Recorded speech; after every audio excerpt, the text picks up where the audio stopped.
Hello.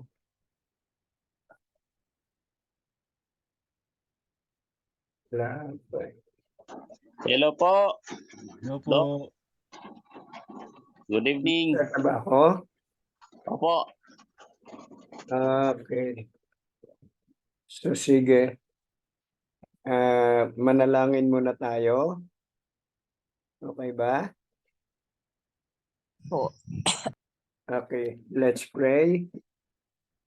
Oh dear God, our loving Heavenly Father, because we realize the importance of knowing you better, serving you better, we'd like to ask your presence to be with us today, that we may be able to impart the knowledge that you would like us to learn. Be with us through your Holy Spirit. Fill us, Heavenly Father. In Jesus' name, Amen. Okay, dinig po ba ang aking boses? Opo, Loud and clear Pastor. po. Naririnig, sir. Naririnig. So, let us now continue at tayo ay mag-aaral ng isang aralin na supposed to be ang topic natin ngayon ay the example of expository sermon. Okay, na-topic na natin nung nakaraan yung different kinds of sermon. Pero ngayon ay gagawin natin ay yung mga no in preaching. Hindi ko alam kung samantalang kayo at ako ay nakikinig sa mga preaching o pagsisermon, ay may napupunan kayo na sana hindi ganon. Okay po bang pag-usapan natin? Kasi lahat tayo nagsisermon, di po ba? Dapat alamin din natin kung ano yung dapat na hindi magawa. Kaya ang topic natin is no in preaching. Ano po yung mga no na yon? Tingnan natin, no? Pag naiwasan natin ito, ay medyo maganda-gandang makinig sa isang nagsisermon. Just yesterday, I was speaker in, what's this? Church anniversary. Okay? So, tingnan po natin yung ikalawa, no? Yung unang-unang no. Kita po ba natin? Okay. Do not begin your sermon being apologetic. Anong mga sample niyan? Ang sabi niyan pasensya na po kayo. Kasi kahapon lang po binigay sa akin yung topic Nadidinig niyo ba mga kapatid, may mga ganon? Madalas Hello? Lagi, Meron sir. bang Lagi ganon? naririnig. Madami po. So, in the first place, yun pala ay mag-a-apologize ka rin. Sana, in the first place, sabihin mo na lang in all honesty and candor na naku hindi po ako masyadong magkakaroon ng panahon ng paghanda. And yet, tinanggap mo Tapos nung tanggapin mo, sasabihin mo, pasensya na po kayo at palibhasa kahapon lang po ito binigay. Ang sama pong pakinggan nun. You begin your sermon being apologetic. Iwasan po natin yon mga kapatid, no? Pag tayo ay na-assign. Halimbawa, tapos pagka-assign sa atin, tinanggap naman natin. So wala tayong magagawa kundi talagang pag-ayusin na lang sang-ayon sa ating kakayanan. At pagkatapos ay hilingin natin ang banal na espiritu. Kaya nga sa ating preaching sa ating divine worship mayroon tinatawag na invocation. When you say invocation, you invite the Holy Spirit to speak to us kasi hindi naman talaga tayo ang ang nagsasalita kundi ang Panginoon eh. Okay, hindi po ba? So, okay, number 2, ate pong bibilisan so that there will be inquiries and questions that we can entertain. At nandiyan naman yung ating mga professors eh. I expect that they can give their peace of mind. Okay, ito po yung ikalawa. The rule of congruence. Ako ay nakaranas ng minsan. Alam nyo, itong salitang ako, ito dapat ding iwasan kung it is a kind of we have to follow. Pero yung testimonial ay walang masama sa paggamit ng ako. Pero minsan nakapo na nga ako ng, bakit ang sabi niya ay deep and wide?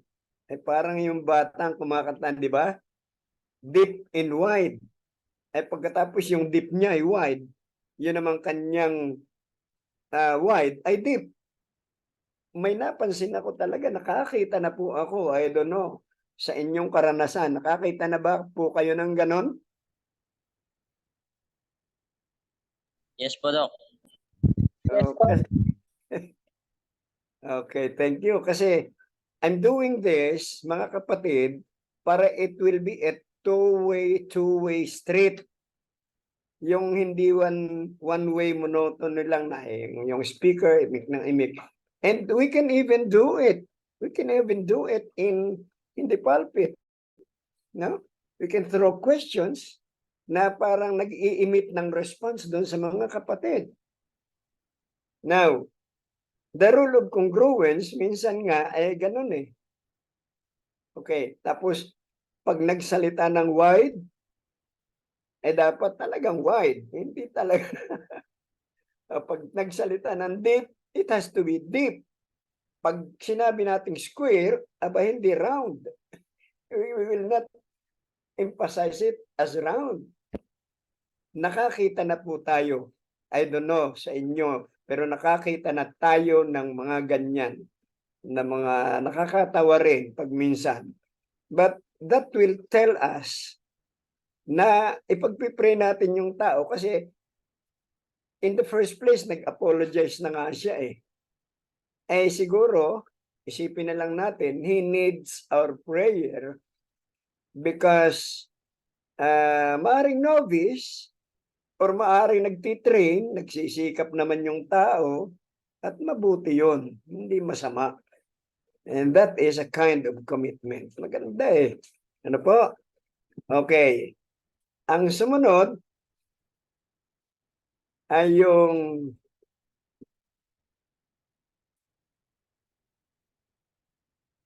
okay, bakit ito yung bumaba? Okay, ito yung pinaka sa personal kong karanasan, pinakamasama, no? Pinakapangit na kaugalian ng isang preacher. At marami po, no? Marami po ay nung isa lang, consecutive Sabbath talaga. Ito po yung huwag tayong magdi-display. Ito yung number 3, ano? Never displays or express a holier than thou attitude. Pwede po bang magbigay kayo ng isang example ng holier than thou attitude? Sino pong gustong mag-try ng holier than thou? Yung Pharisee at publican, Doc. Yung? Pharisee at yung publicans. Oh, yes. Mabuti po at ako hindi katulad nitong ganito. Naku, napakabuti po ng Panginoon sa akin kasi ako hindi napapagaya doon. Naku. Alright. So tingnan po natin, I don't know kung nakarinig tayo ng ganitong mga salita. No? Sasabihin natin, okay, pagdating sa maganda at sasabihin natin kabanalan, parang hindi maganda gamitin natin yung, alam nyo, ako po, wag yun. Wag yun. Pwede mong gamitin yung ako to testify about the truthfulness of your experience, encounter with God. Pwede po yun. Pero pag yung kabutihan at parang sarili mo'y maaangat, never use the word me or ako. At pag yun namang meron kang ini-expound, meron tayong ini-expound na isang napaka-importanting dapat gawin ng isang Kristiyano, huwag po nating sasabihin na dapat mo, dapat ka, kaya ikaw, kayo, ninyo. Are you trying to tell me that ikaw exempted roon? At ikaw ay mas holier na hindi mo kailangan yung ini-expound mong very concrete truth. Talagang konkreto yung truth na sinasabi mo. Pero pag sinabi mong dapat ikaw, dapat ika, dapat kayo, dapat ninyo, ang sakit po nun sa tenga. Pero ang dapat sabihin natin, kaya mga kapatid, dapat kita, kung dalawa lang, dapat tayo, natin. Because when you say kita, tayo, natin, that is including ourselves to do what we are expounding as a demand of truth. Tama po ba? Hello. Yes. Tama po. Po. Opo. Yung pong sa natin, pwede po kayang lahat? Ayun, pwede. Kaya tayong lahat, mas maganda. Maganda po yun. Yeah, I like it. Thank you po. Nandyan pa rin. Pero, Yung tayo. pag demand of truth that we have to follow, you are not excluded. I am not excluded. Tayo talagang lahat. Kaya tayo po mga kapatid, ganito po tayo mga kapatid ang dapat gawin. Ito po ang sinasabi sa atin. Yun, sa atin ni Apostol Pablo. Ito po ang payo sa atin ni Apostol Pedro. Yun, hindi ko na ilagay yung atin, natin din ito, pero that is the most appropriate expression of our word. Nakakahiya pagka tayo ay mas the best talaga sa iba. Ano po? Okay? Now, ito ang, I don't know. I don't know. This is a kind of personality. No? Yung pong monotony ng speaking ay medyo, yung paman din ay talaga pong may mga speaker na nanggigising talaga pag nakakita na ba kayo nung ganun sa church at nakakalungkot? Ay talagang sa church mamaya pikit na yung isa. At mamaya tatango-tango o kaya tutungo-tungo para bagang ang expression ay tama ka po, pastor. Abay, nakakaantok kapag po itong sin of monotony. Ito yung sabi ni Dale Carnegie. Alam naman natin si Dale Carnegie, ay mahusay sa public speaking. Yung pong monotony ay having one tone from the start to finish. Now, according to his book, The Art of Public Speaking, page 14, ang sabi rito ay, a monotonous speaker not only drones along the same volume, speed, pitch, tone, even emphasizing, kahit siya nag-i-emphasize ng point ganun pa rin para lang, it's kind of monotony. So, ang sabi ng aklat ni Dale Carnegie, ang sabi, the cardinal and most common sin of a public speaker is not a transgression, but the sin of omission. Yun pala ang definition niya nung monotony is a cardinal and most common sin of a public speaker. Hindi naman ito kasalanan. But you are sinning the sin of omission. Yun pala yun. So mga kapatid, itong mga bagay na pinag-usapan natin, napakaikli lang ano po, ay sa tunay, marami po tayo na naririnig na ganon. Marahil sa isang practitioners, hindi mo naman maiiwasan yun, but what we need to pray is for him to be guided by the Holy Spirit. Kaysa hindi po tayo. Yun, meron pala dapat ditong atin. No? Oh, meron po bang reaction doon? Meron po ba tayong reaction dyan? Doon sa mga ilang bagay na ating binanggit? Hello? Maganda po, Doc. Very, very helpful yung information.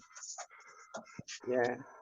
So siguro po, sino sa inyo ang magiging speaker sa Sabado? Alam nyo mga kapatid, hindi po ito basta madali. This is a kind of practice. This is a kind of series ng practice. Kaya kahit doon sa ating doon sa ating pinag-aralang hermeneutics, bagamat mayroon pang ilang rule na natitira doon, hindi po natin pwedeng sabihin na, uy, master ko na agad yung hermeneutics. But try this, brethren. Try this. Kapag po tayo'y nagbabasa ng Biblia, you try to apply the rule of parsing. And you will find out, as we have already practiced doon sa una nating pag-aaral, nakikita natin, marami palang punto dito. Marami pala, hindi pala tatatlo, hindi pala iisa, hindi pala dadalawa. And then finally, we will come up at least to 6 points coming from one text. And that illumines, lalong lumiliwanag yung ating pag-aaral. Diba? So, ito pong homiletics or preaching, hindi po ito natin maaaring sabihin overnight, master ko na yan. No. You list, we list all these rules, and then we try to practice it, even at home. Sa public speaking, medyo paharapin ka ng teacher sa salamin Talagang kitang-kita natin yung ating sarili pag pinaharap tayo sa salamin. And we have teachers like that. They are very good teachers. So, ayun po. Let's try practicing. Everybody is intended. Pero pag sinabi mong kayo, ako, kayo, ninyo, ay pointing fingers po yun. And that would display a better than thou attitude, because it seems to appear that they are the only ones needed to do what is supposed to be, and you are exempted on that. Hindi po ganun. Kasama po ang preacher kung anong magandang dinidemand ng mga apostol, dinidemand ng Biblia, dinidemand ng mga propeta, palagi pong kasama ang preacher. Okay? So, pagka nag-aksyon tayo, pag sinabing galit, talagang pati mukha nakasimangot. No? Pero pag sinabing masaya, ay talaga namang makikita natin yung mga preacher, hala pauli-uli pa doon, paggalaw-galaw, pakilos-kilos, pa iba-iba ng tayo doon sa pulpito. And that is a very, very good gesture of that preacher. Yung congruence, importante. At saan naggalit ang hari, Sakay, Daniel, at si Haring Paraon ay nagngangalit ang mga ngipin. Ay talagang yung expression mo ay congruent, kaugnay nung sinasabi natin. Okay. Masaya po ba mga kapatid? Yes po. Po. Ang sarap makinig. Ano po? Praise God. Sa ganong mga preacher, talagang halos ikaw, mapapatayo rin ikaw doon sa upuan mo eh. Oh, mapapatayo tayo into action eh. How much more when there is a call on Christ-centeredness, na yun talaga ang dapat na appeal sa mga kapatid is always point all of us to the cross of Christ. Oh, kaya nga ang ganda ng Philippians eh.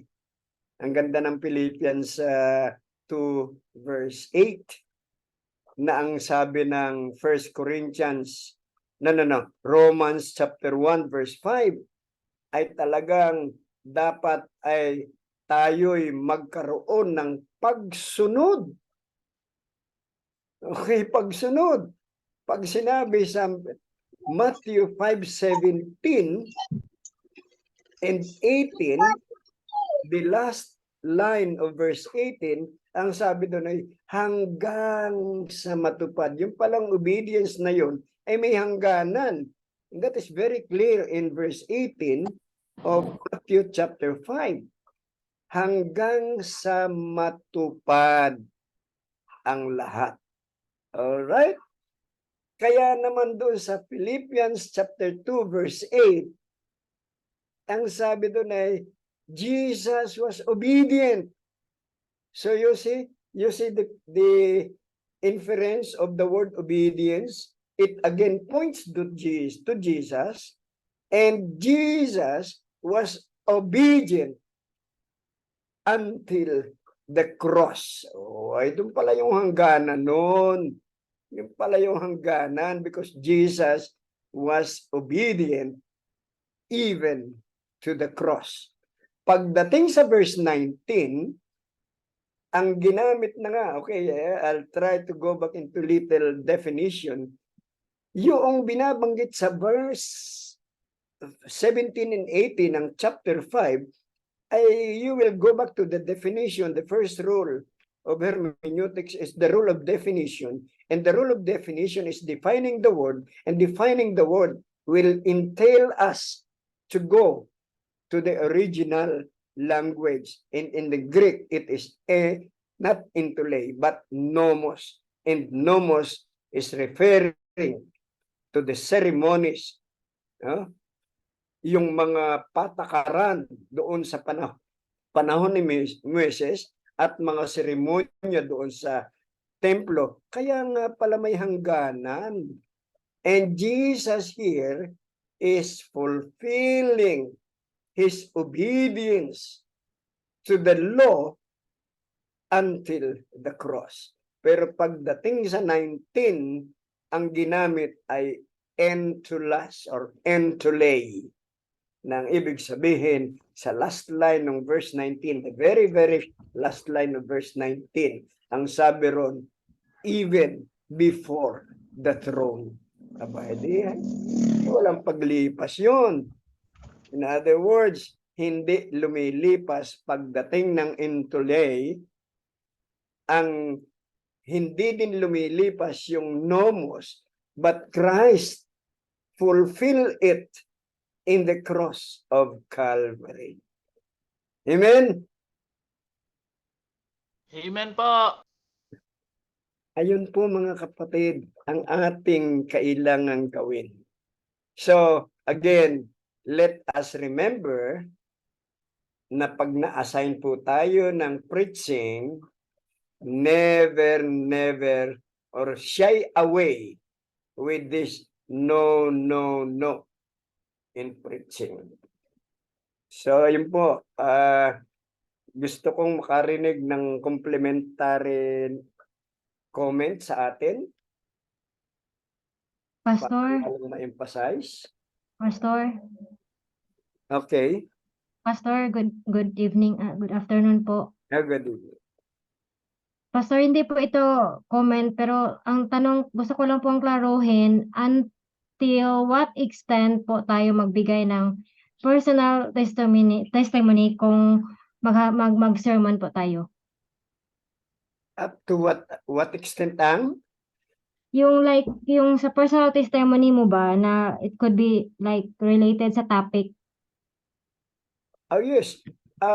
Pagdating nga doon sa topic, kaya nga mayroon tayong topic na expository sermon, topical sermon, narrative sermon, ay huwag po tayong lalabas doon. Okay? Minsan kasi enjoy na enjoy tayo, iba na pala yung sinasabi. Let us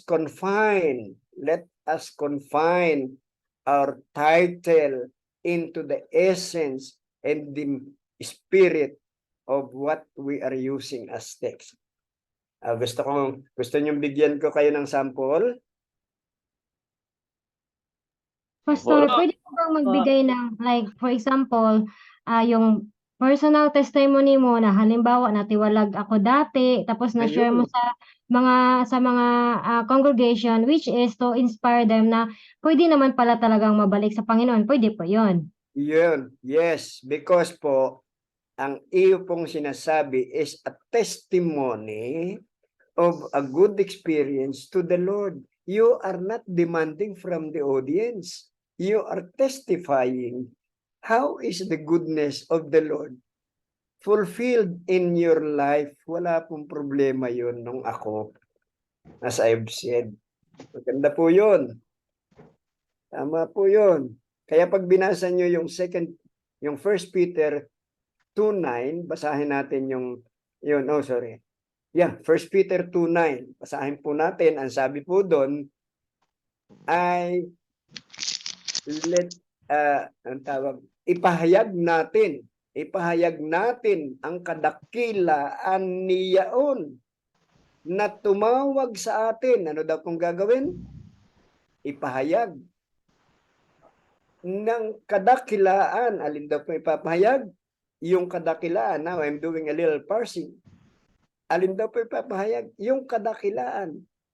Bakit naging dakila? Ang sabi, na tumawag sa atin mula sa kadiliman. Saan daw tayo po tinawag? Mula sa kadiliman.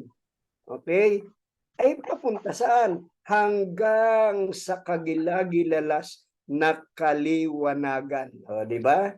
Kaya magte-testimony ka po. Tama po yung sinabi nyo. Nagte-testimony. Galing ako sa kadiliman eh. Di ba? Tapos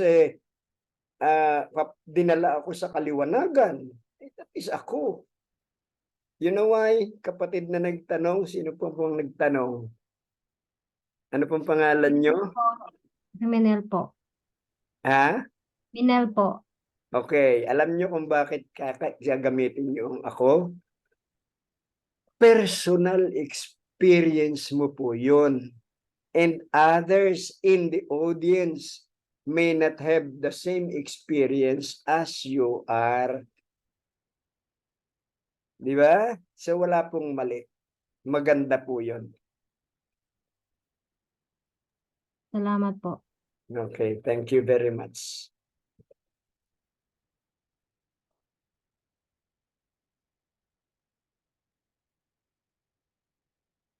Meron pa po ba? Silent ang ere? Good afternoon po, Pastor. Sige po. Hello. At tanong ko po, hindi po siya kasama doon sa ating discussion tonight. Yun pong kasi kahapon na-discuss, parang nagkaroon ng argumento na yung bata daw na maliit pa na hindi nakakilala ng kasalanan, pagka hindi maligtas ang magulang, hindi rin daw maligtas yung bata. Is that correct idea po ba daw? So ano pong issue doon sa homiletics? Sa art of preaching, ano pong issue doon? Ano daw, yun nga po, ay hindi daw maligtas din daw yung bata pag hindi naligtas yung magulang. Hindi ko Okay. siya, Okay. Ito ang ganda ng ano eh. Ito po ang ganda ng Remnant Church, and I believe we belong to the Remnant Church as based on Revelation 12:17. Tayo po talagang dito tayo dapat maging matuwa dahil tayo po kasama sa nalabi or the remnant. Ang sabi sa remnant ay mayroon spirit of prophecy, that is the second mark of the remnant aside from having the 10 commandments. Ay tayo po ay may spirit of prophecy. At ang sabi ng ating propetang si Ellen White, ang sabi po ay dadalhin ang mga anak na naligtas. Ang mga anak ng magulang na naligtas ay dadalhin ng mga anghel sa kanyang sinapupunan. Ay paano kung hindi naligtas yung magulang? Kanino dadalhin? Kaya doon sa parting yun, ay mayroon pong sanggol ang pinag-uusapan natin, meron pong malinaw na injunction ng spirit of prophecy. Now, pag yun namang batay nasa edad na, anong sabi? Ang sumampalataya at mabautismuhan ay ano? Maliligtas. So this is a process. Faith comes first, and then baptism next. Without it, ang bata na may isip na pwede na magdesisyon ng sarili ay hindi po maliligtas. Without faith and without baptism. Pero yung mga sanggol na wala pang kaalaman, makinig, tapos mag-i-express ng pananampalataya, tapos magdi-decide magbautismo, nakadepende po ayon sa spirit of prophecy.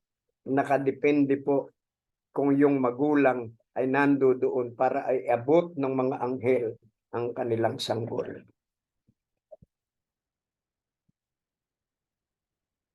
Maliwanag po ba?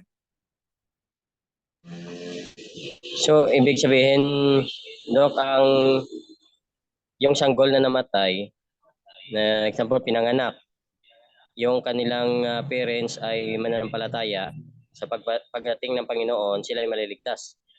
Well, sang-ayon po sa spirit of prophecy ay nakadepende kung yung sa magulang dahil wala nang pag-aabutan yung anghel eh. Oh. Now, So, kung ng parents hindi mananampalataya, okay. hindi din maligtas. Iba po yun. Iba po yun. Yun ang ibig sabihin, yung bata talaga, sabi diyan kasi sa spirit of prophecy, sila mangin like angel. Mayroon po kasing dalawang klase ng kasalanan. One is the commission of sin and one is the commission and Transgression. yung minanang kasalanan, Hereditary. ginawang kasalanan. Ayan. Dalawang kasalanan. Ay pag yung kasalanang isa ng mga hindi nananampalataya ay minanang kasalanan. Ayan. Commission and omission of sin. Kaya nakadepende po sa mga magulang.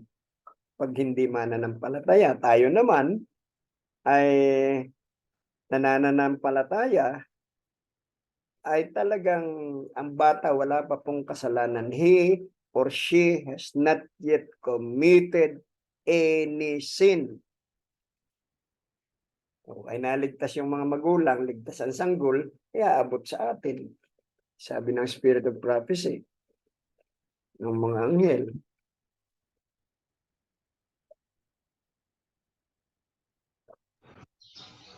Pwede pong magtanong, Pastor. Pwede po lagi, pwede. Pag hindi ko po kayang sagutin, nandiyan po si Dr. Arnel, nandiyan po si Dr. Raja. Oh. Ay, ano po, siguro, question lang po. Tungkol po doon sa big no-no in preaching. Tanong ko lang po, Pastor, kung big no din po ba yung kasi meron akong nakikita rin na preacher na yung ano po yung 'di ba yung pulpito po tapos pinapalo po ng kamay yung pulpito parang ginaganon. So, may, Pastor. yung pong emphasis na ganyan ay dala na ng emosyon niya eh. Ini-emphasize niya yung Lalo word. na po, Pastor, kung may nakikita siyang pipikit-pikit o natutulog. Ay, yun. Siguro panggising niya yun. Pero ang style ko po, pasensya na, no? Testimony. Ito, ako na yon. Ang ginagawa ko po, tinatanong ko siya bigla. Alam niyo, nagugulat siya eh. Opo. Oh, hindi ba kapatid na Ben? Oh, biglang gano'n. Oy, biglang na. Pero hindi ko pa po nararanasan kasi yung pumukpok ng sa lamesa. Talagang energetic po yung preacher na yun. Pero Pastor, okay lang po kaya 'yon sa atin po kaya sa ating pananaw. Wala kasing standard eh, pero para ka din ng nasa sabungan na ng ganun eh. Oh, pero yung dinirekta mong banggitin yung pangalan, in other words, start to be friendly with the audience and at least sa ating mga kasama ay mayroon talaga tayong kilala doon sa audience eh. Kaya yung pong another rule ng homiletics ay yung two-way communication. Kaya pag sinabi nating ito ang sinasabi ng banal na kasulatan, hindi ba, Brother Ben? That's two-way because the two-way communication will always elicit a response from the audience. Kaya marami madidinig nyo. Hindi po ba mga kapatid? Amen? Oh, anong ibig sabihin nun? The preacher is eliciting a response from the audience. Doon pa lang makakagising ka na eh. Ayun po. Hindi ko makokondem. Hindi ko makokondem yung pumukpok sa lamesa. If that is his way to Opo. gisingin yung audience, I have my own way. Yung follow-up po, Pastor, okay lang din po kaya sa pag-preach, yung pong pinupuri natin yung ating, for example, sa audience po, ay nako, si kapatid na ganito, mahusay ito sa ganito. At saka yung pong, minsan may naririnig din po ako na hindi pinupuri pero parang nako, ito si kapatid tutulog-tulog parate kaya kailangan gisingin to. Parang ganoon po. Okay lang po. Sa akin po, wala ang masama doon. Pero ang sa akin wala ka, at least as a preacher, you are not speaking like a better than thou attitude. Di ba? Ay siya yun eh. Maganda po yun.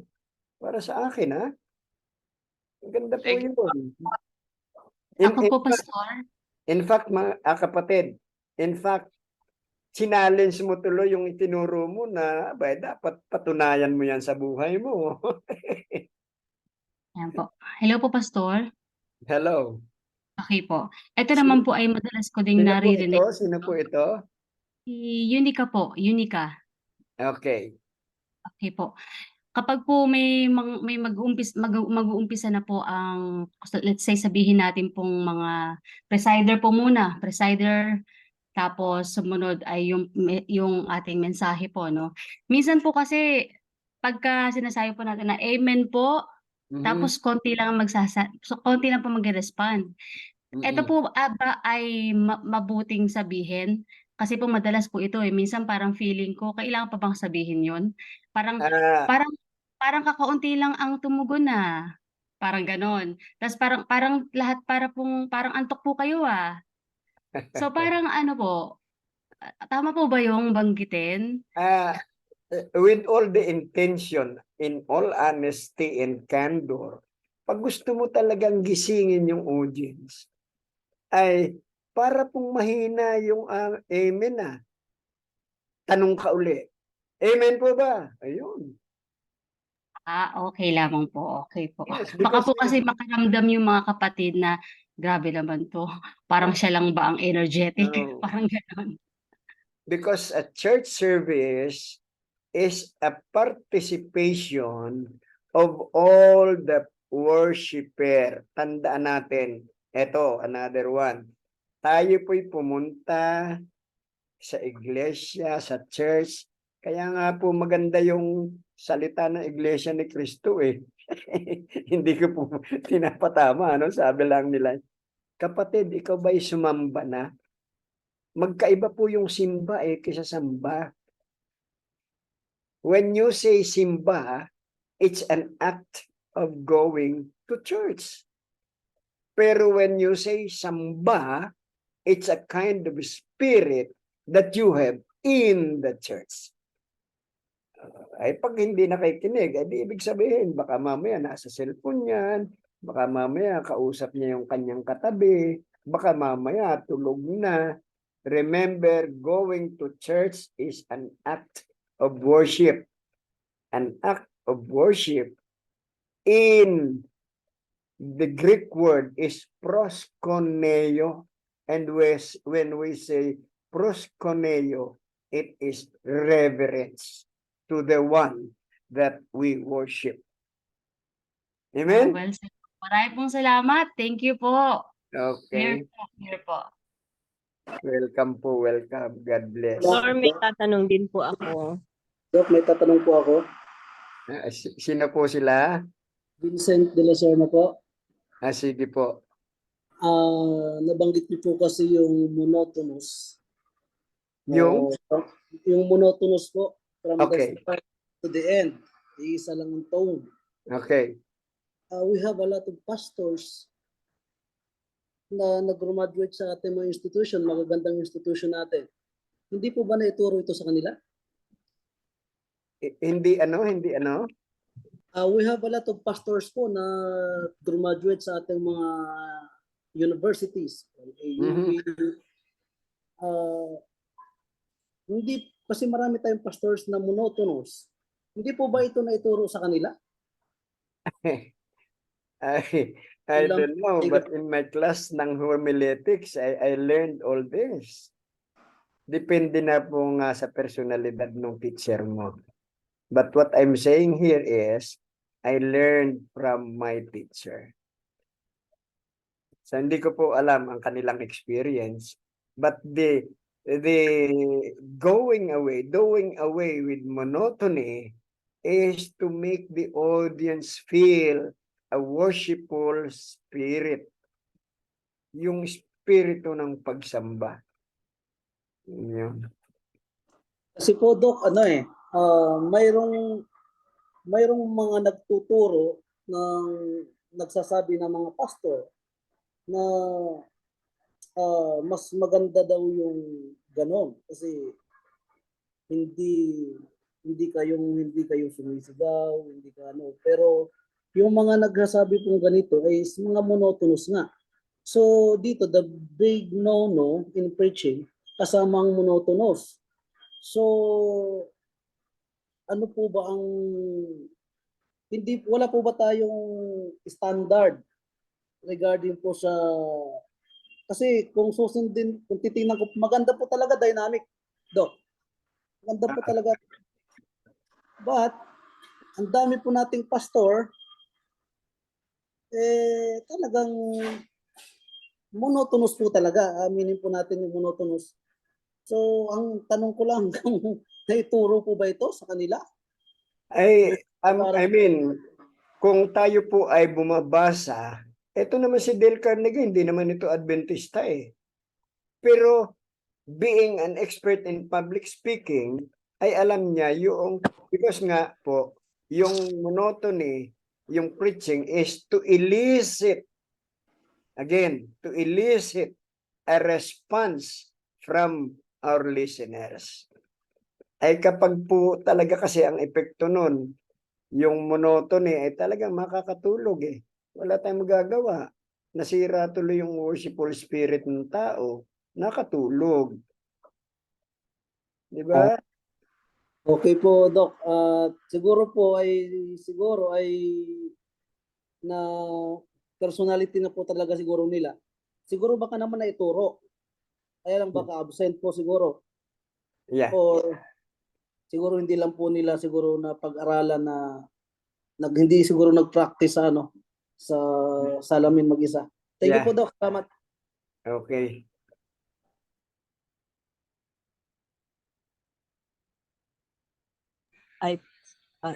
Pastor, ako po magtanong. Sige po. Sino po sila? Si, Adorable T. Bernardo po. Alright. Okay. Ang tanong ko po, Pastor, halimbawa po nagpipreach ang isang preacher or pastor,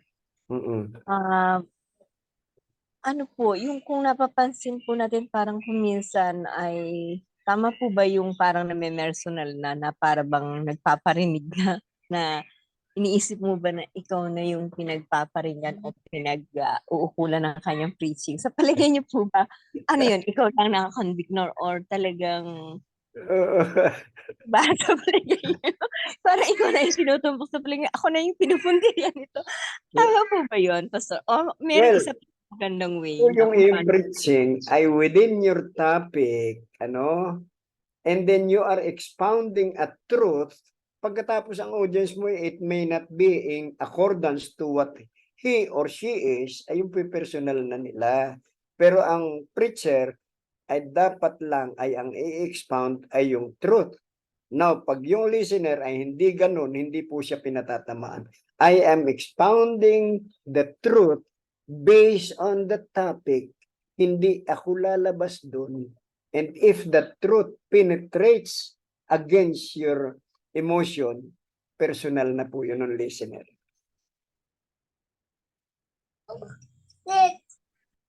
Po, Pastor, kuminsan kasi sa isang congregation, di ba, hindi natin maiwasan na may mga topics na talaga namang similar sa mga pangyayari. And then kung matouch mo yon, baka po sabihin kasi or mismo ikaw sa'yo, ma-misinterpret ka po, di po ba? Ano? Wala dapat sa intensyon ng preacher na magpapatama dun sa personal na taong yon.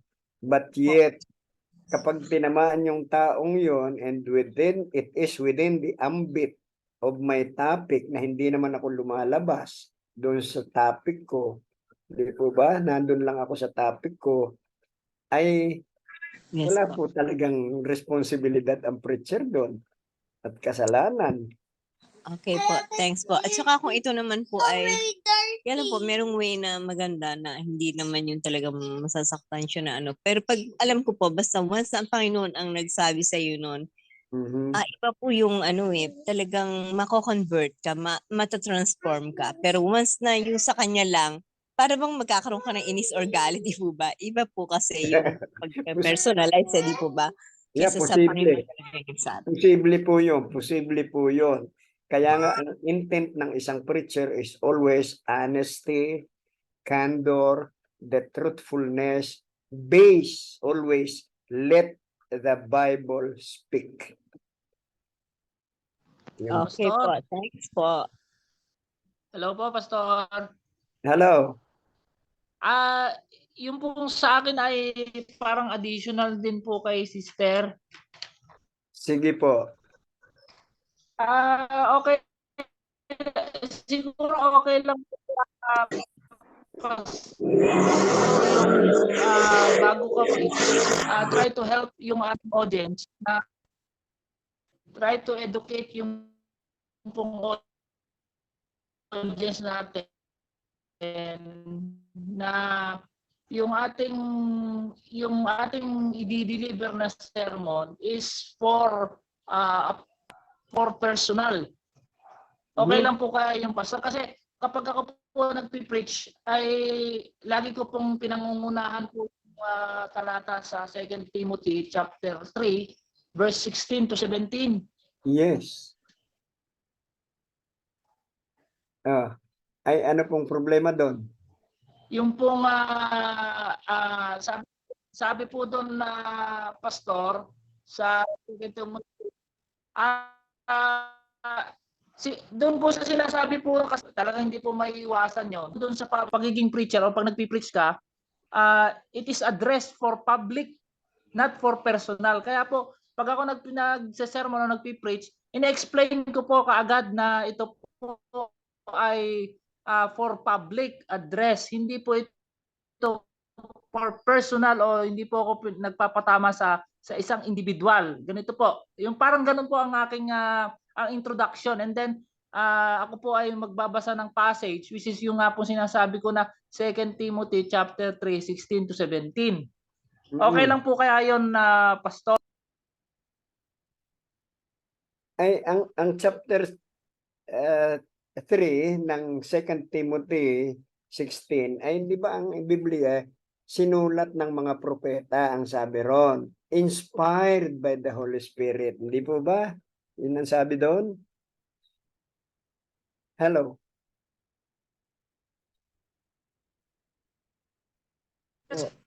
Yes po, Doc. Kasi doon po sa nakasulat doon sa 16 na pastor, ang sabi niya po ay ang lahat ng kasulatan ay kinasiyahan ng Diyos ay mapapakinabangan din naman sa pagtuturo, Correct. sa pagsansala, sa pagsaway, sa ikatututo, sa ikatuwi. Kung taong Diyos sakdal. Okay. Sa tinuruang lubos sa lahat ng mga gawang mabuti. Parang ang sinasabi ko na itong aking i-deliver na sermon ay hindi ito for personal. Ibig sabihin, ito ay public address na tayo ay tinuturuan na kung meron tayong kumbaga ugali o kaya naman madadaanan na parang sinasabi mo personal, ito ay ginagamit nga para ito ay magturo sa atin. Ano tawag dito? Magsaway sa atin. Parang ganoon na pastor. Parang inidok agad yung aking audience. Okay. Ganito po yun, no? When you start, sabi nga kanina nung una nating principle, do not be apologetic. Sa akin kasi po, kahit sa debate, halimbawa, at let the Bible speak, you just explain it very clearly. You read it from the Bible. Doon na po sila makipag-usap at makipagtalo sa Biblia. Kaya napaka-importante yung hermeneutics natin pinag-aralan. Ano po? So when you start being apologetic, baka nga makaisip yung tao na o yata yung pinapatamaan nito eh. But simply say, ito po yung sinasabi ng Biblia, lahat po ng kasulatan ay kinasihan ng Diyos. Ito po, Bibliang ito ay magagamit sa pagsaway, pagsansala. Okay? Kita nyo? Dahil ito po'y kinasihan ng Diyos. Ngayon, pag ang Bibliang sumasaway sa atin, ang siyang ating sasalangsangin ay hindi po problema pong personal natin. You see, but you started up being apologetic, hindi ko po kayo pinatatamaan, ay mai-entertain na agad yung isip na pinatatamaan. Kaya nga, do not start being apologetic. Just dwell on the Yes po, pastor. Yes po. Yun po yung aking nais sabihin, pastor. Elaborate yung mga minsan na nangyayari po sa ating church na parang nagpe-personalan na, ginamit yung pulpito para tirahin yung isa. Parang ganyan. Sino pong nagsimula nun? Di ba yung preacher ang nagsimula? Opo. Pastor, mayroon po ako isa pa pong tanong. Tungkol naman po ito sa the rule of congruence. Okay po. Di ba Okay. po, diyan lumalabas yung emosyon po ng isang pastor, tama po ba? Ng preacher, ng preacher. Mhm. Now, ano po, paano po mahihandle ng isang preacher mag-preach kung siya po ay mayroong galit on that situation? On the spot. What I mean, mayroon siyang galit, pero magpi-preach siya. Kailangan niya mag-preach dahil wala nang ibang magpi-preach. Parang ganun po. Paano po Nakakalungkot. i-handle? Ang masasabi ko doon ay nakakalungkot kasi when you stand in the pulpit, ang pulpito po ay isang banal na lugar. Ano? That is almost equivalent to the most holy place. Tapos pupunta ka doon na may galit ka. In the first place, the preacher is the one answerable to God. Siya po ang answerable to God. Thank you po. Thank you po. Huwag na huwag aakyat ang isang preacher na mayroong galit sa puso. Malungkot. The Lord will not accept us. Sino pong coordinator dito? Ilan pa po ba ang kailangan? Sino pong ating... Hello, Pastor. Hello?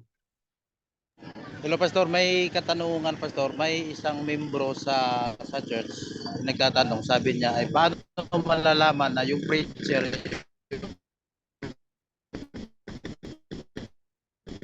Nawala.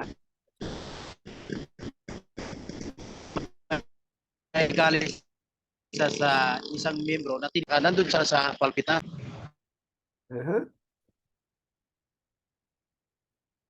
Alam mo kapatid, merong kasabihan, ano? Action speaks louder than words. Di ba? Ay baka mag-manifest yung emosyon ng tao, yung preacher, yung puso niyang may galit. Kaya delikado eh. Mahirap ang may galit na magpipreach. Kasi many occasions, action speaks louder than words. Pero pag yung isang preacher ay masaya, in the lowly spirit, ay it manifest. It manifest. Mahirap mag-judge kung yung preacher ba'y ganon, may galit. Hindi ko po kaya yon. Naalamin ko yung preacher ay may galit. Pero it is always a principle when you use the pulpit. Hindi po ba kahit sa sanctuaryo ang requirement without blemish, kahit yung ihahandog, kahit yung pare, kaya may laver doon sa sanctuaryo maghuhugas ng kamay, maghuhugas ng paa yung pare, yung saserdote, para without blemish. And that is the requirement of the book of Leviticus.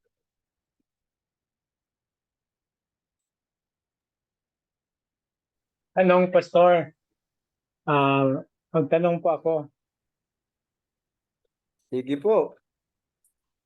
Ito pong ang tanong ko, pwede po bang mag-ano tayo ng checklist, gawa ng checklist na para sa preacher na unang tanong, ikaw po ba ay mayroong kagalit at hindi mo pa naisisitol? Sunod na question, ganito. Tapos, answeran niya, dapat ang answer niya palaging no. No, no, no. Pwede na siyang umakyat. Pwede bang ganon? Hindi ko po alam doon sa nag-a-assign. Power. Yung nag-a-assign. Gawa natin ng... Naisip ko lang ba? No? Yung dahil sinabi mo na dapat pag umakyat doon, ay naka title na lahat, no? Walang galit, walang etc. Kasi siyempre, most holy place. So, ano kaya kung gawa na lang tayo ng checklist? Pag ikaw po ba magalit? Yes, no. Ikaw po ba ay may kasalanan hindi pa na ihingan ng kapatawaran sa Panginoon? Yes, no. Ikaw po ba ay mayroong magandang relasyon sa asawa mo ngayon?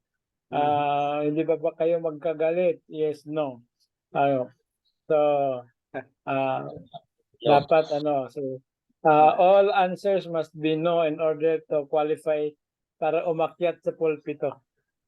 Nakakatuwa po yung checklist na yan, pero ang audience ko ngayon ay supposedly would-be preachers and students of homiletics. Kaya pag kayo po inassign doon, it is now our personal responsibility, no, to cleanse us from all unrighteousness. That's why, halimbawa, preacher ako bukas, I really pray this night na, Lord, patawarin niyo po ako sa lahat ng aking kasalanan, linisin niyo po ang aking puso, that I may be worthy to serve you tomorrow as I preach. So kayo po at ako na naririto ngayon at naalaman na yung nararapat, kayo sa inyo ko po ipinapasa.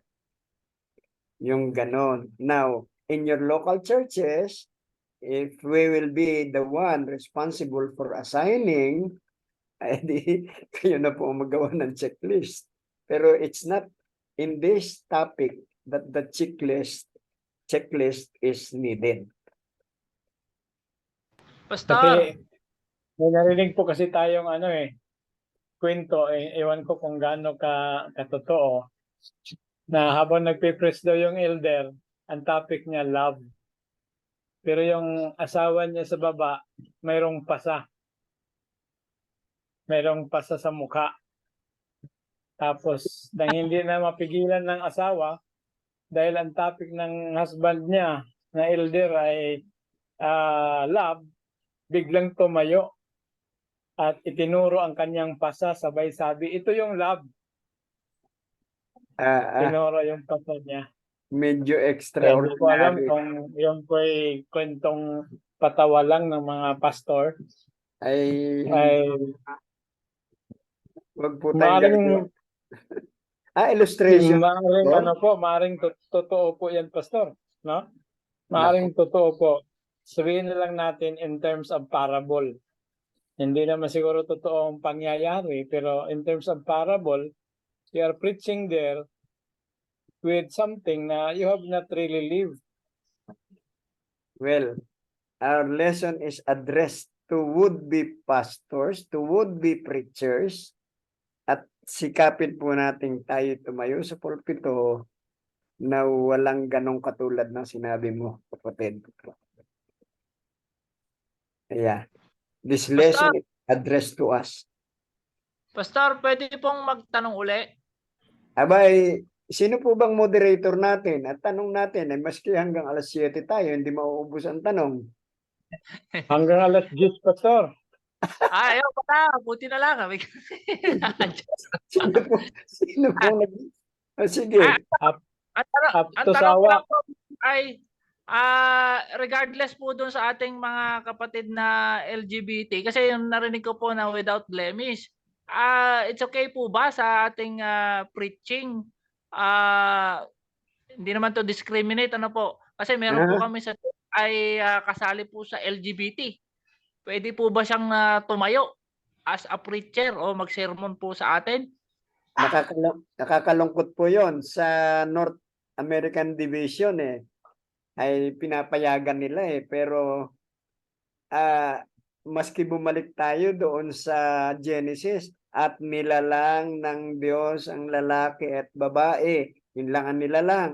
Pagdating doon sa kay Lot, ay pinalalabas ay mga babae ng mga lalaki. Yung anghel na bisita ni Lot ay talagang upang aming sipingan ay patay.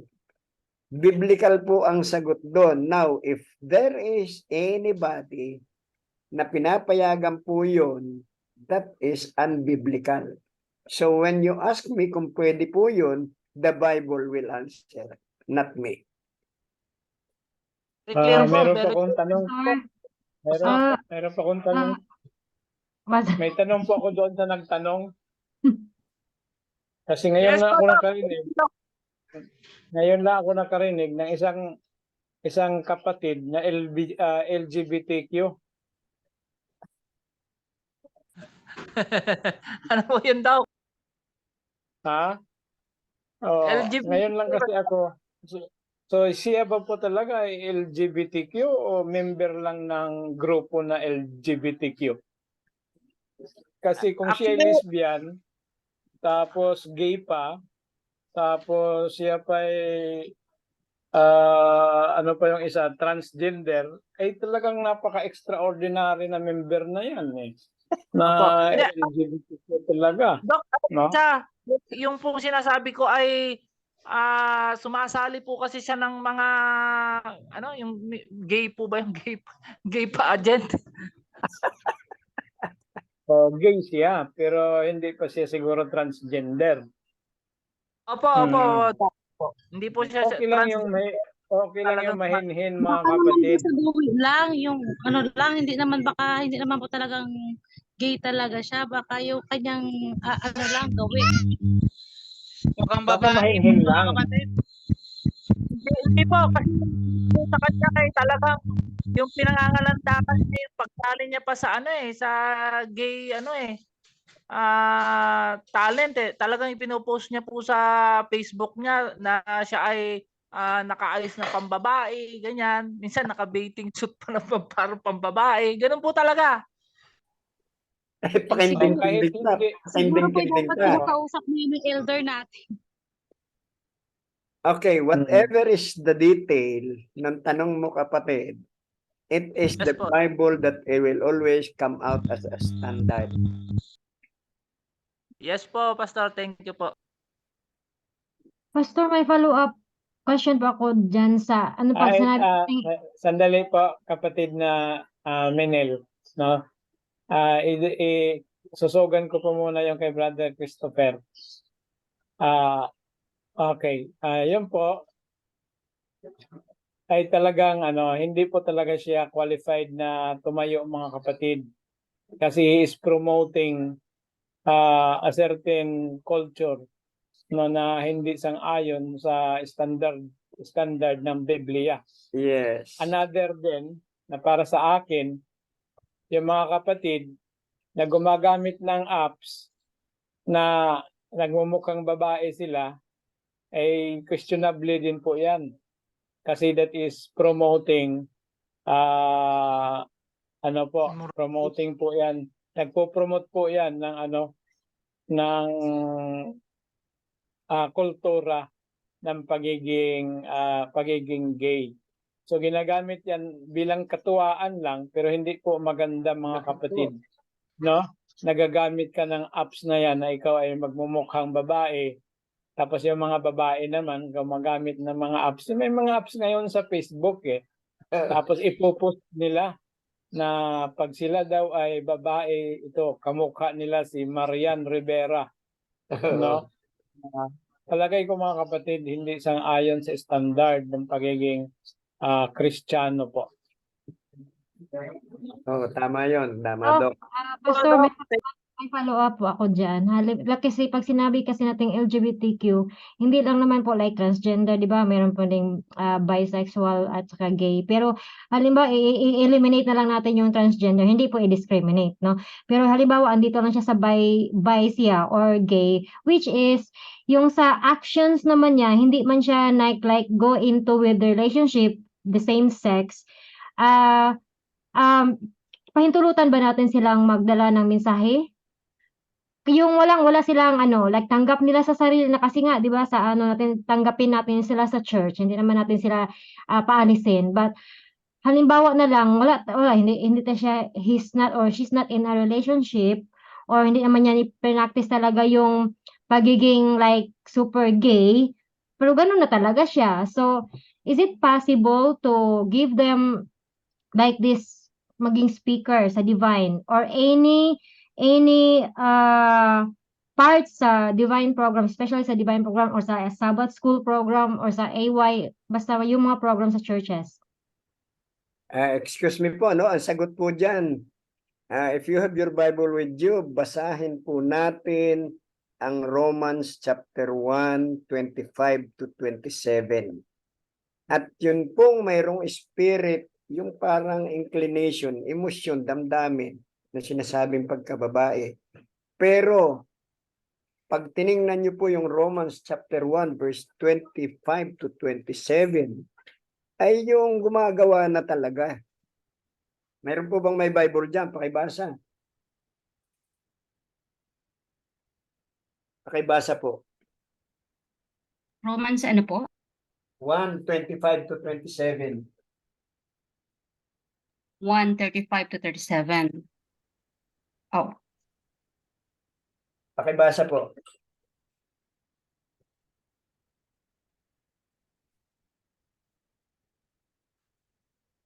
ano pong chapter? Sorry po. Chapter 1 ng Romans. Mhm. 25 to 20. 25 to 27. Okay 25 po. to 27. 25. Sapagkat pinalitan nila ang katotohanan ng Diyos ng kasinungalingan at sila'y nagsisamba at naglingkod sa nilalang kaysa lumalang Okay? na siyang pinupuri magpakailanman siya nawa. 26. Dahil dito'y ibinigay sila ng Diyos sa mga mahahalay na pita sapagkat pinalitan ng kanilang mga babae ang katutubong kagamitan niyaong nalalaban sa katutubo. 27. At gayon din naman ang mga lalaki na nang iwan na ang katutubong kagamitan sa mga babae ay nangagniningas sa kanilang karumihan ng pita ang isa't isa at gumagawa ng kahalayan ang mga lalaki sa kapwa lalaki at tumatanggap sa kaniyang sarili ng kagantihan ng kanilang pagkakamali. Oh. So kung mayroon pong yung tanong ay mayroon daw parang puso na ganun pero hindi ginagawa.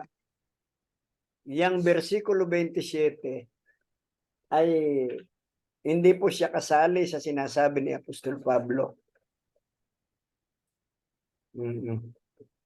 Okay, tama po yan, no? Mahinhin lang naman siya, eh. No? Pero hindi naman siya gumagawa. Ang kinukundim dito, mga kapatid, ay talaga yung practices. Yeah. Yeah, it's always safe, brethren, to let the Bible speak. Iniwan talaga, iniwan, no? Ang term, eh. Ibig sabihin, nag-ano na talaga, nagladlad. Ayan na. Ayun na, ladlad na talaga, no? Yung isa sumisiping sa kapwa lalaki, matindi. Hello, Doc. Yung pong sa sinasabi ko pa ay siya po ay may kasintahan na tomboy. Ayan na. Ay, homosexual na. Nasa talata po ba yun? Nadinig niyo ba yung binasang talata?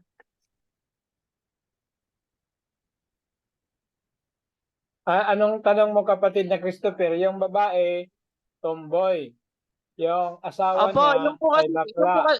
yung po kasing member namin Asawa ay niya, nag-ano po bakla. siya, yung pong tomboy po, tomboy.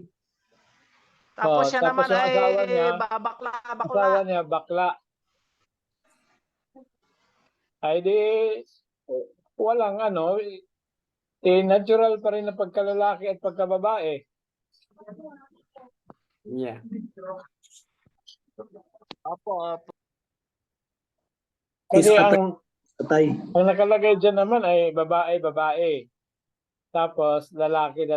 Iyan po ay tomboy, babae. Yung bakla, lalaki. Nag-asawa sila. O di, anong problema doon? At saka ang purpose, sir, ang purpose ng pag-aasawa, ang sabi ng Panginoon, humayo kayo at magpakarami. Ay mangyayari doon sa isang tumboy at isang bakla yun. Nanganak din sila. Opo. Ang tumboy yung nanganak. Mayroon po akong tanong, Pastor. Pagkatapos niyang manganak, medyo okay na siya, balik siya sa trabaho. yung nag-aalaga ng anak niya, yung lalaki. Pastor, may tanong po ako. Kasi kung sumasali po sa Miss Gay, ibig sabihin cross-dresser siya. Nagsusuot po siya ng ng kasuotang babae. Ibig sabihin po, kasalanan din po yun. Tama po, di ba? Kasi cross-dresser eh. Babae siya, lalaki, nagsusuot ng kasuotang babae. Ay, yun ang ano. Kaya nga po, sana importante yung ating talata.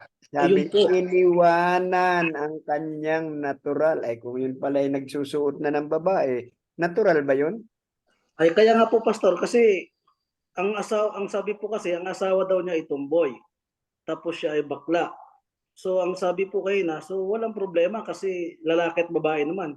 Ang problema po kasi ay nagsusuot ng kasuotang pambabae. Ibig sabihin, cross-dresser po yun. So, ibig sabihin, kasalanan din po. Ay, nandun ang problema. 26 ng Depende Roma siguro 1. sa Thank you po, Pastor. Depende sa kultura siguro, kapatid, no? Kasi kung ang kultura naman niya katulad ng mga Indian, Ayan. ang damit nila ng mga lalaki ay babae, Oo. no? Ay, Babae, lalaki, ang damit puro pambabae. Pastor, yung pinag-uusapan po kasi natin ay hindi naman siguro Indian yan. Tama po ba? Ang pinag-uusapan natin ay kapatid. Pero paano kung hindi siya susuot ng kasuotang pambabae? Yung tomboy, wala nang problema. Ang dami namang mga tunay na babae ngayon nakapantalon eh. Kaya nga po, wala po naman pong problema doon kasi ang pinag-uusapan po natin ay kapatid. Hindi naman siguro Indian yan. So kung magkukross-dress siya, susuot siya po isang lalaki at magsusuot ng pambabae, tutumpak po yun doon sa sinasabi ni Pastor kanina na Romans chapter 1, 26-27. Kaya po nililinaw ko po kasi ang sabi kasi kanina ay okay lang yun kasi lalaki din naman siya, babae din, sweetheart din, tomboy. Ang problema nga po, nagsuot ng kasuotang pang babae. Lalaki siya. Ay, yun naman, kapatid, hindi naman kasi inilinaw doon sa tanong na ganun eh. Na may pala nagsusuot na eh. Ay di papatak siya doon sa 26. Anong sabi sa 26? Yes po, Pastor, kasi sumasali sa Miss Gay. Pag sumasali sa Miss Gay, ay nagsusuot po yun ng pambabae. Sumasali po ako O kaya tapos na nga. nagsusuot po ng mga Na-mix po yung tanong. Naisali na yung sumasali sa Miss Gay. Ayun nga Parang po. iba na yata yung ibang sitwasyon naman yung isa na tanong. Oo. Iba naman yung sumali sa Miss Gay. Pwede pong mag-interrupt? Pwede pong may sasabihin lang. Okay. Good evening po. Kung yan po ay kasama po natin sa simbahan, sumasali po sa mga pageant, hindi po tama na sumali tayo sa mga pageant kahit sabihin pa rin display o kahit totoong babae, totoong lalaki. Hindi po ba dapat yan po ay kinakausap na po ng ating mga elders o ng ating mga officers sa loob ng church? Uulitin ko po yung talata. Ganito po, ulitin po natin at gumamit tayo ng parsing. Parsing again, ha? Gumamit tayo ng parsing. For this cause, God gave them up into vile affection. Ano daw ginawa ng Diyos? Pinabayaan God gave them up into vile affection. Bakit? For even the women, they did change their natural use into that which is against nature. So kapag yung lalaki ay nagsuot din ng against natural use, abay pinatakan po siya ng salita. That's why parsing is very, very necessary. That's why when you divide the text, you will find out the detail of even your questions. Ito nyo, ganun ka-importante yung una niya ating pinag-aralang hermeneutics. Eh ngayon, kung nasa sa isip mo ninyo yung tanong at nasa iutak natin, go back to the text and try to do parsing. Napag-aralan na po natin yun eh. Oh. And Hindi like naman kailangan debatihan yan mga kapatid kasi malinaw naman po yung talata eh. Biblia eh. No? And Nakita ng likewise, sumusuot, nakita ng sumasali sa pageant eh. Oh. Didebatihin mo pa yun, no? Ay, Malinaw naman. yes, Doc. Ay bakit itatanong ay nakasulat na? And likewise also the men leaving the natural use of the women. Aba, eh bakit? Binasa po ba natin yung talata kanina? Bakit po hindi natin ini-apply yung parsing?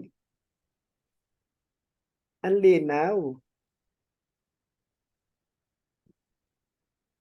So, mga kapatid, malinaw na po ba? Clear po. Okay, so ayun na po, no? Nasagot na yung tanong po ng kapatid na Christopher, no? At ang suggestion po ni Sister Minel, gamitin nyo na yung pagka-chaplain nyo, yung pagka-counselor nyo, no? Para Tama po, Dok.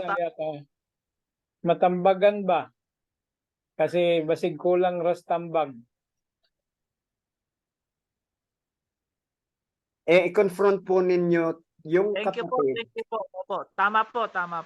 Kapag po pinayuhan ng elder or ng pastor, confront the brother or the sister by the text para hindi po siya ang masisisi. Ganun ka-importante. And let the Bible speak. Opo, Amen tama po yan. Ang gagamitin nyo talaga mga kapatid, i-Biblia. Huwag po kayong gumamit ng societal norms. Yes. Kasi iba na po ang norms ngayon ng society. Yes. Ang movement ngayon is to accept these practices as normal, no? Normal na po 'yan sa society. Wala na pong wrong diyan, mga kapatid, para sa society. Acceptable na sila eh, no? So kaya ang gagamitin natin diyan ay Biblia. Yes. Kasi wala naman pong preach the norm eh. No? Ang sabi, preach the word. Hindi preach the norm. Yes. Ayun. Pag Biblia Okay, maraming salamat po. Okay. I-reserve nyo na yung tanong nyo mga kapatid kasi si Pastor Cesar ay kakain na po.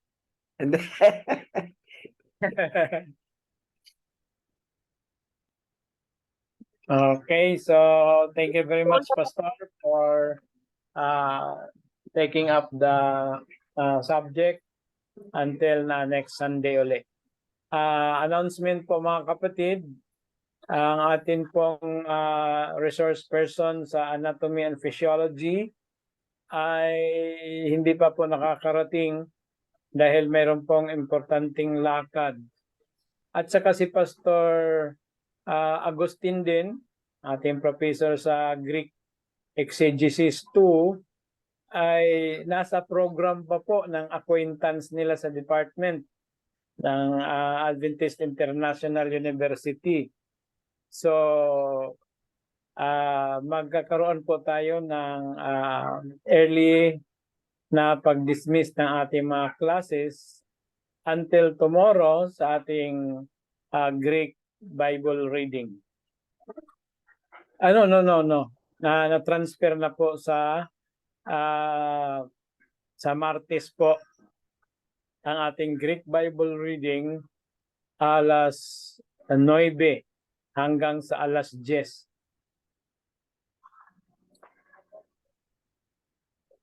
Bakit po alas 9 hanggang alas 10? Kasi sa Martes ay mayroon tayong 7 midweeks of prayer devotion, no?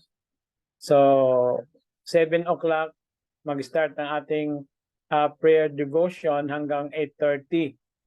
So after 8:30 siguro baka sumobra pa ng konti dahil sa magagandang talakayan at sa mga testimonies. So, ang ating target na makapag-start sa Greek Bible reading ay at 9 o'clock. Pero depende po yan sa kung maagang matapos ang prayer meeting, maaga din po tayong makakapagsimula sa ating Greek Bible reading. Okay? So, another po, assignment nyo po ay chapter 2 ng ano po, ng Steps to Christ. Steps to Christ.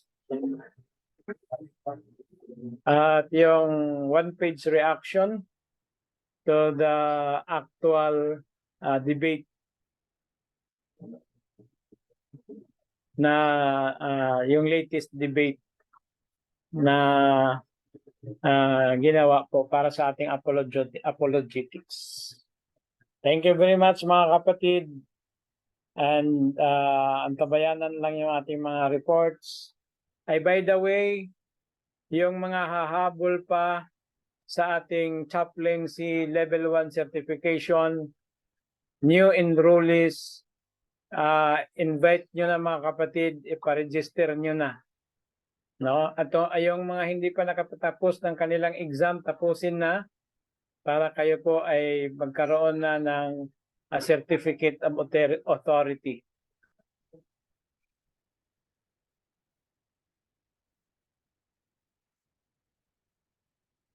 Okay, meron pa bang other questions aside doon sa ating subject? Kung wala na po, tapusin natin mga kapatid sa pamamagitan ng pananalangin. I-request po natin si kapatid na kapatid na Honor Sagmayaw para sa closing prayer.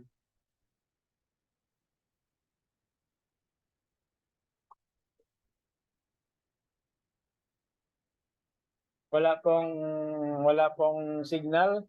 Si kapatid na Vincent de la Cruz, de la Serna. Sige po, tayo po ay mananalangin. Let's pray po mga kapatid. Ama naming banal, ang inyong kaharian sa kataas-taasan ng mga langit, amin pong pinasasalamatan dakilang Diyos ang inyong patnubay at ang inyong gabay sa bawat isa sa amin. Lalong higit, Panginoon, sa aming mga profesor na siyang nangunguna upang kami ay maturuan. Dakilang Diyos, ang aming pong dalangin sa inyo ay patuloy niyo pong ingatan ang bawat isa, lalong higit ang mga professors, administrators upang patuloy po kaming maturuan pa at marami pa po silang matuturuan pa. Dakilang Diyos, pagpalain niyo po kaming lahat at ingatan sa aming pansamantalang paghiwa-hiwalay. Patuloy na pagpalain ng school po ito at ang lahat ng administrators, lahat ng professors at ganoon din po kaming lahat ng estudyante. Ito po yung aming dalangin sa pangalan ng Panginoong Hesus. Amen. Amen. Amen. Amen. Yung mga assignment mga kapatid, ipadala nyo kay Miss Sanskrit at siya po ay magpo-post ng email po sa sa ating bulletin para sa pangkalahatan. Para isahan na lang mga kapatid, no? Sa bulletin po. Kasi dami ang GC. So sa bulletin na lang po ipo-post yung email. So thank you very much, professors. Ma'am Carmen, Welcome Sir po. Joven, si Ma'am Leia, and the rest, no? Na naging Pastor Cesar. Maraming salamat po sa inyong Welcome daw. Okay, yung mga sponsorship packs din yung mga kapatid. Kung mayroon na kayong nakuhang mga sponsors, you can send them now to Ma'am Manilin, no? Para ma-put on record. Okay. Hello, Doc. Pwede pong maulit yung pangalawang assignment? Na choppy po dito at malakas po ulan.